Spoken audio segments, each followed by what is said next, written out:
Hey Daniel, got your new radio here. I'll tell you what wire to address on your mic here in a second. Here it is. Let me get it out and stuff, and then I'll talk about the mic. Alright, so when we first get these out of the box new, we hold the SRF in function, and then we power on. And this would apply to if you were to accidentally reset the radio, in the menu.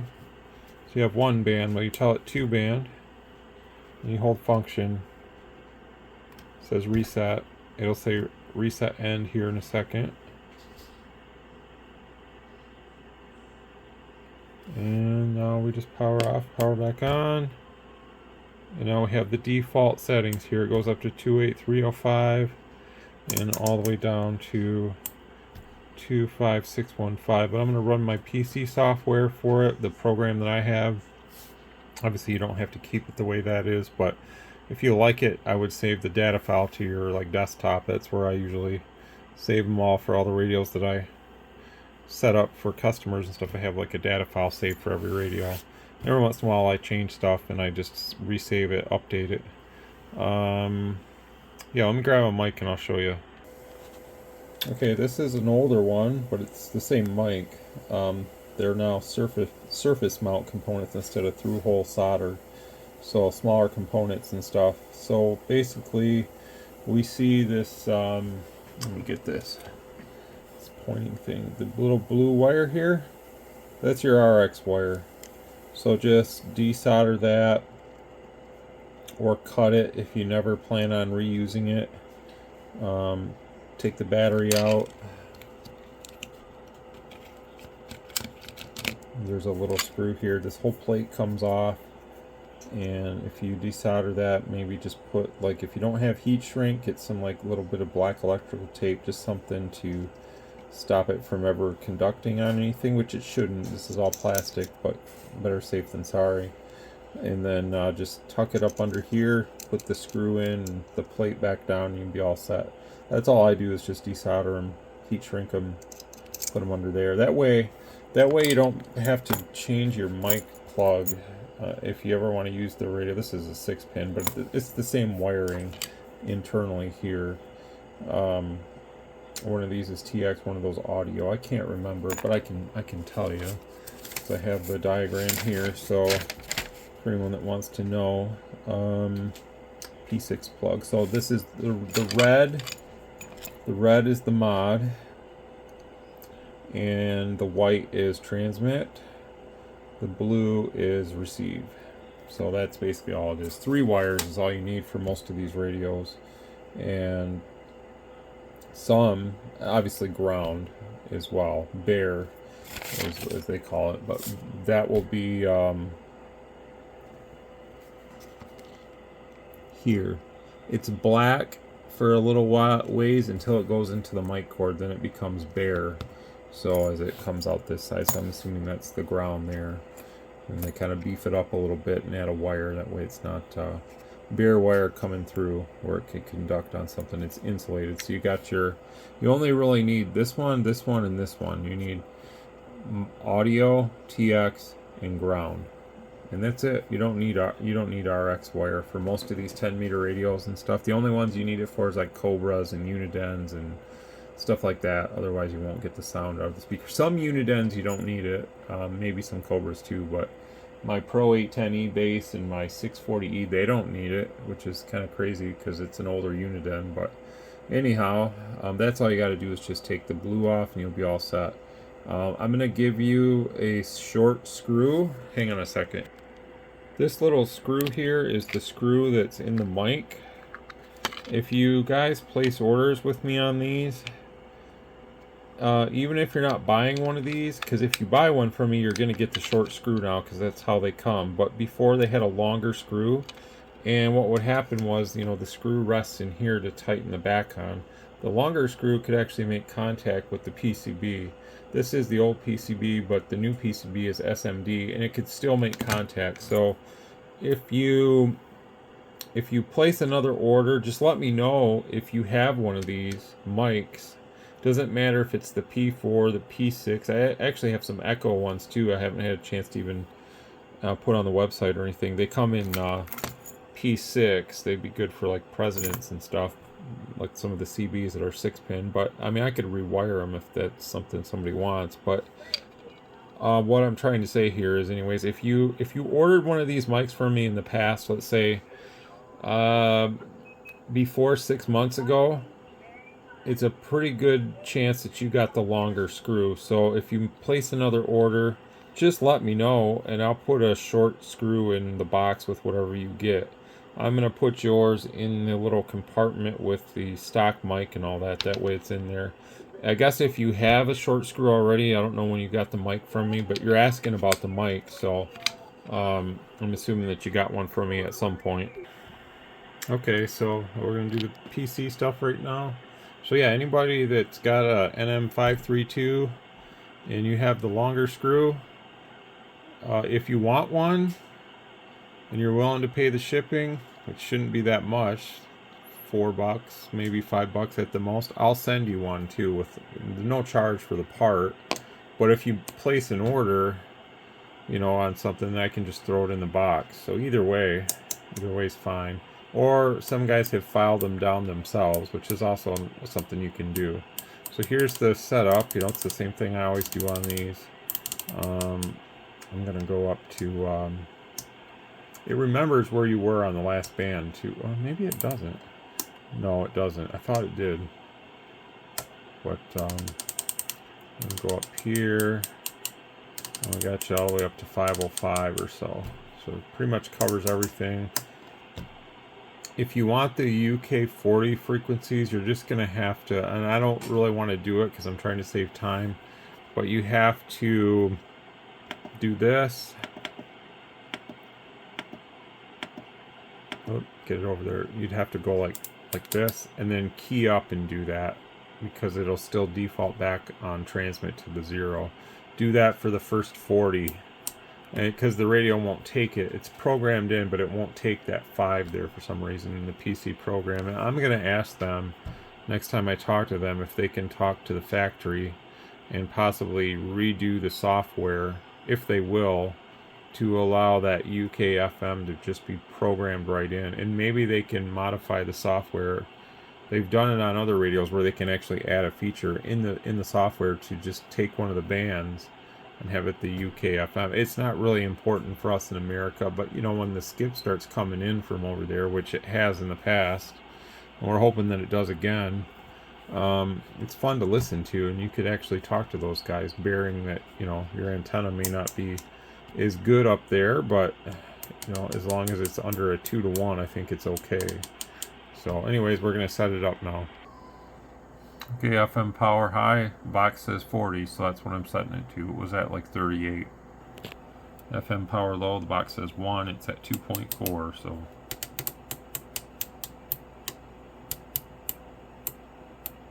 Now it's at 1. Next we'll do your deviation. Alright, it says about 3. I'm going to make it 4.1. A little bit hotter on deviation, but since we like some loud audio on AM, I think we probably would like it here a little louder on FM too. So we'll do AM. Be right back with that.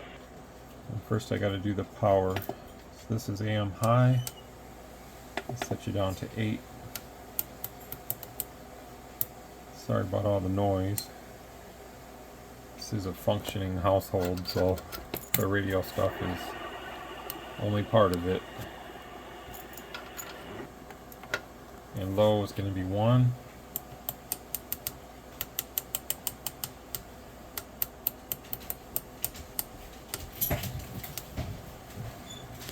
Okay. And now the mod, so I'll be right back to show that. Yeah, these have really low mod out of the factory. So does the, I guess they're selling, I don't know which one they sell in the US now anymore. If it's the AT, what is it, the AT, guys on Facebook, they always screw up the names of the radios, but I can see because there's so many different names, but the Quad 5 Plus is what they call it, but a lot of guys refer to the Quad 5N2 as the Quad 5 Plus, and I actually saw a guy call the new Quad 6 the Quad 6 Plus, so I know it's confusing, but this one's not, because it's the DX 5000 Plus, so it has its own name and stuff, and but they all have low mod out of the factory, and just going into it and turning it all the way down so that it's just terrible. So I can show that really quick. This is what the scope looks like normal from the factory. It's only about 68%, so let's go in and really crank this thing. So that's what you get. I mean, it doesn't really register over 100, but it's just dirty and nasty. So that is not what you want. Here's spectrum analyzer view.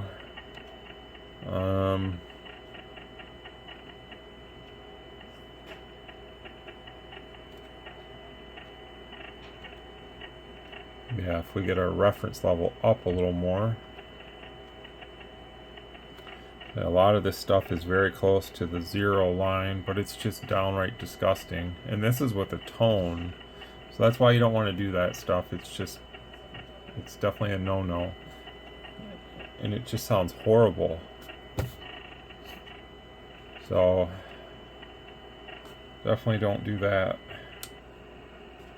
So we'll get it back to where it should be.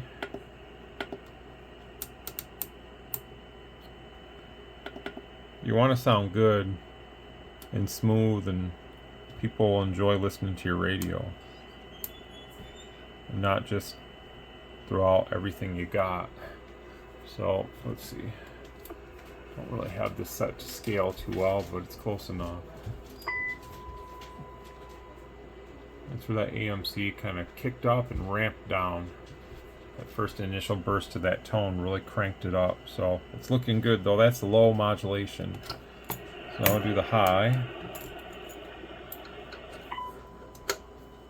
And the high is a little hotter, which it usually is. 86%, so we don't have to go very far here. Same thing applies here. If you were to turn it all the way down, it just gets nasty, nasty. So here it is.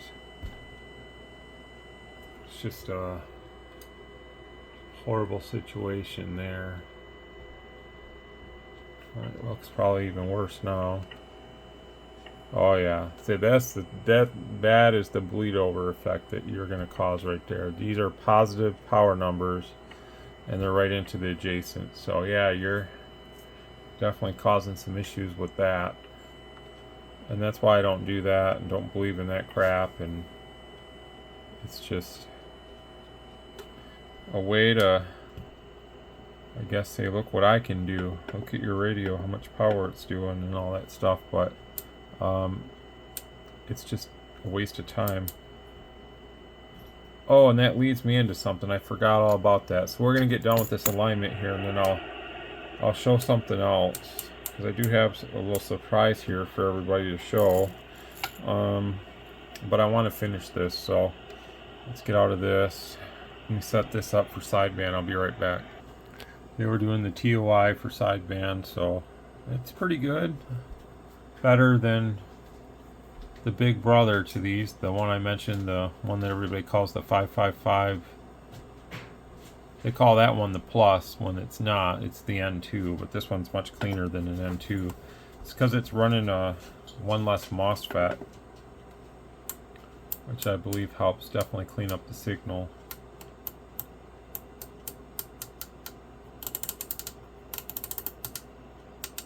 It's about as much as I can go, though, on this one. But it is a little bit better, so.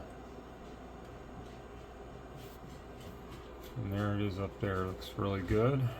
So, nice and clean. Alright, let me come back and show you the power, and then I'll show my surprise. Okay, so I'm back, and I got a factory mic on here. This is a dynamic mic, and so is the radio set up for that in the menu. So the KPO will run in dynamic also.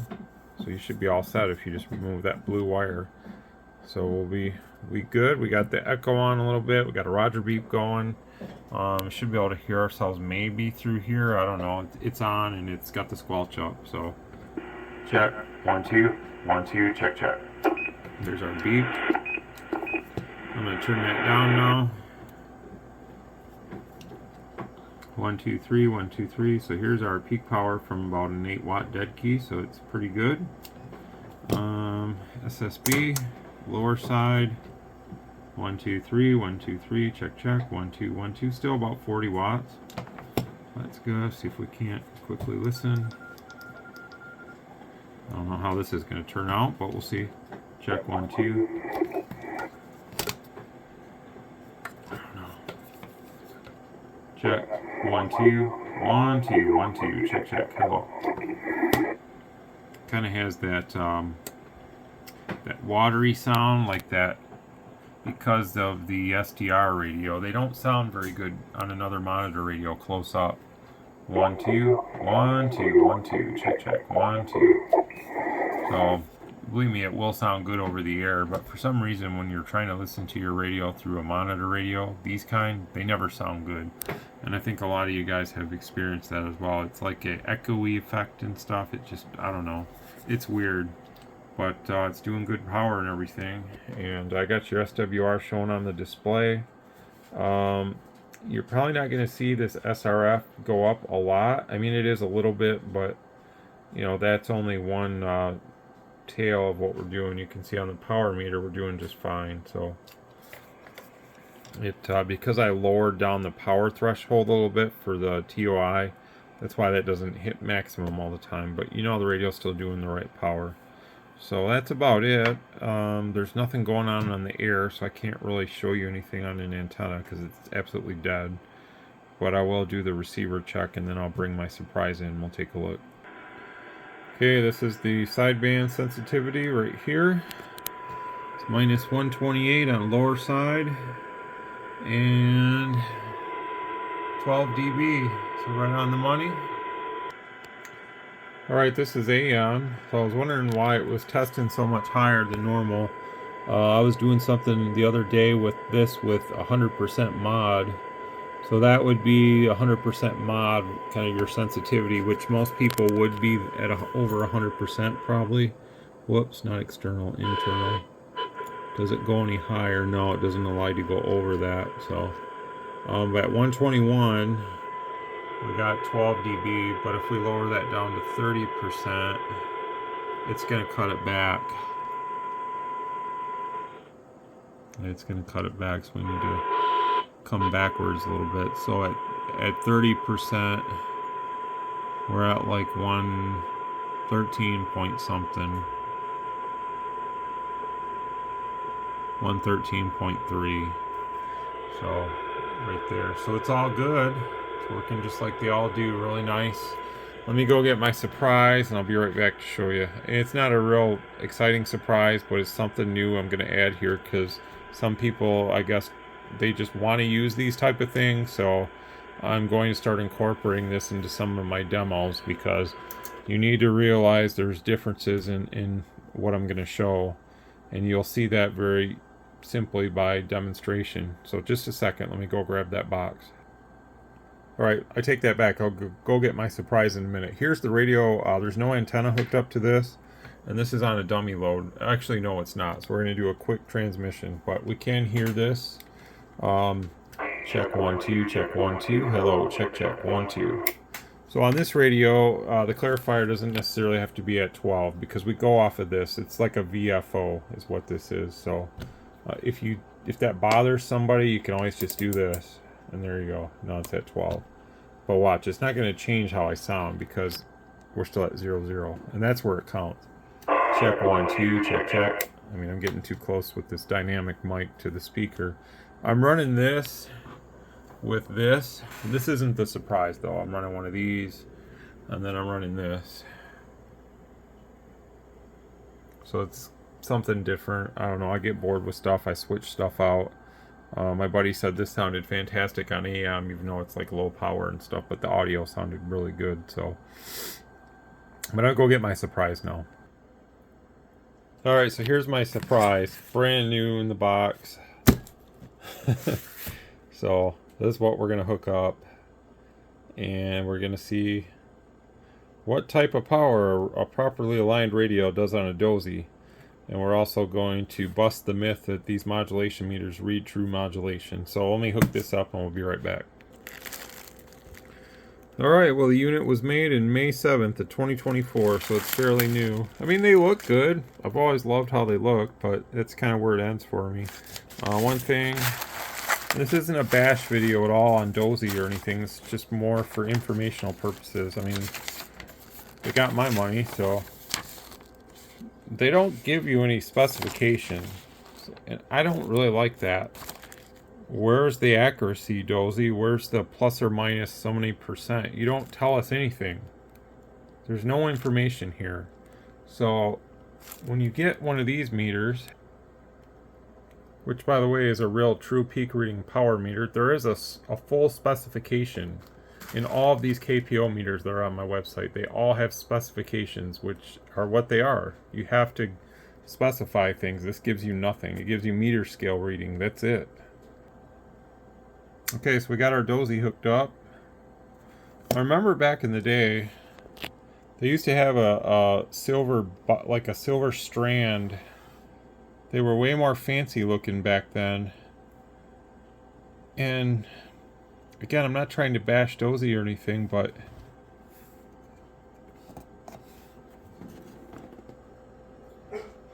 looks like that sticker could come off pretty darn easy. I don't remember that the writing, I don't know, I feel like it looked a little more professional back in the day than what this is, but I guess it is what it is. I could see the oils from your finger maybe wearing some of this stuff off, but I'm gonna have to find a spot for it up here. Not sure where that's gonna be. Probably won't use it a lot, but we will demonstrate it probably.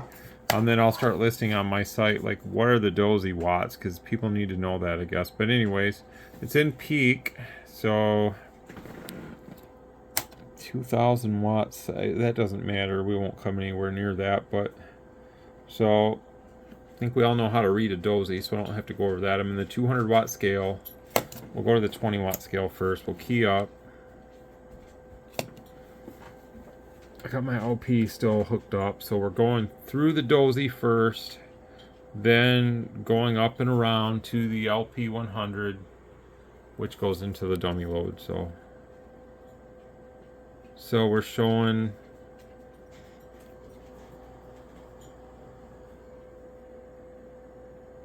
carriers down a little, so we will go to the 20 watt scale.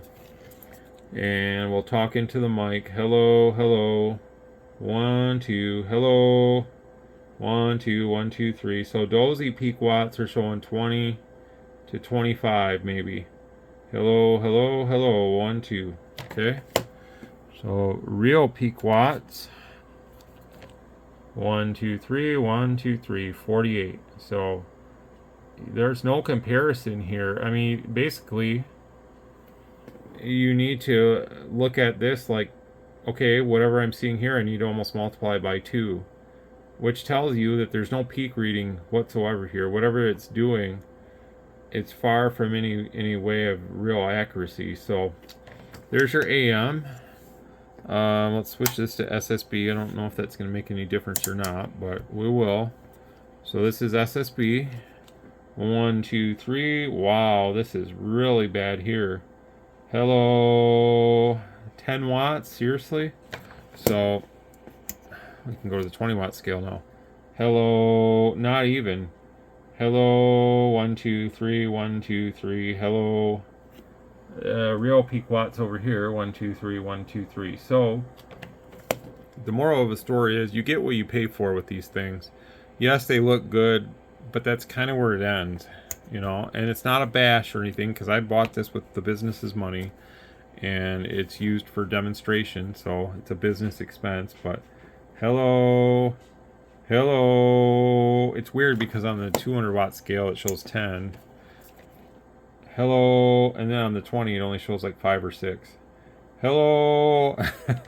So there you go. All right, let's check mod. So we'll go to AM. I'm gonna try to kill the mic gain on this, so that way, yeah, I'll shut that off for a second so we can calibrate this. I'm gonna turn this down because I'm sure it's gonna peg. Put this in AM. There we go. Okay, so AM mod. I think we all know how to set this. We just set it to the end, and hit mod. Okay, now we need to come back here and turn our mic gain back up. Okay. Oh, this does have a dimmer too, and I'm gonna set it to like dim level 2 for you. Okay, so AM mod. Hello. Hello. Hey, what do you know? That actually might work a little bit. 1, 2, 3, 4, 5. Check, check. 1, 2. It's actually reading too much. Hello.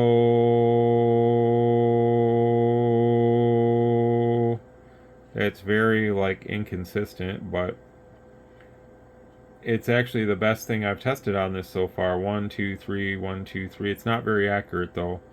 So if you have a dirty splatterbox radio, you're probably going to like peg this thing every time you talk. But you know, as I continue to talk, the peak watts stay right where they should, but you know, the mod meter here doesn't understand what I'm trying to tell it.